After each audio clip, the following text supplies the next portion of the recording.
정부가 미래 일자리 기반을 마련하기 위해 신산업 분야를 적극 지원하기로 했습니다. 신산업 R&D와 시설 투자 등 세제 지원을 강화하고 1조 원 규모의 육성 펀드도 조성할 계획입니다. 이명재 기자의 보도입니다. 정부가 미래 성장 동력이 될 신산업 분야에 대해 세제 지원을 강화하기로 했습니다. 신산업 육성 세제를 신설해 사물 인터넷과 에너지 신산업, 스마트카, 바이오 등 분야의 R&D와 시설 투자를 지원하기로 했습니다.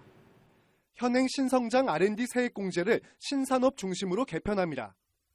세법상 최고 수준인 30%까지 세액 공제를 하며 매출액 대비 신산업 R&D 투자가 많은 기업에게 더 높은 공제율이 적용됩니다.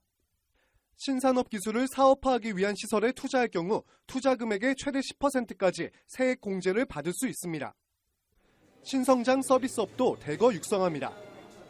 영화와 드라마 등 콘텐츠 제작비의 최대 10%를 세액 공제하고 음악과 웹툰 등 콘텐츠 개발 비용도 R&D 공제 대상에 포함시키기로 했습니다.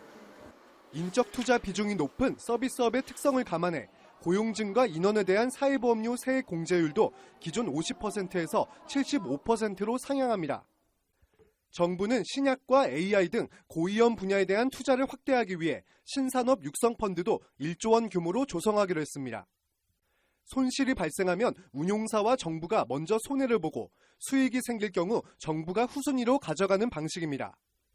또 14조 원의 기업 투자 촉진 프로그램 자녀 재원을 활용해 신산업 투자 비중을 40% 이상 늘리고 ICT 융복합 등 신성장 분야의 정책 자금을 80조 원 공급할 계획입니다. 정부는 19대 미래성장 동력과 민간주도 5대 신산업을 중심으로 시급성과 성장성 등을 고려해 올 상반기 안으로 신산업 범위를 선정할 방침입니다. 머니투데이 방송 이명재입니다.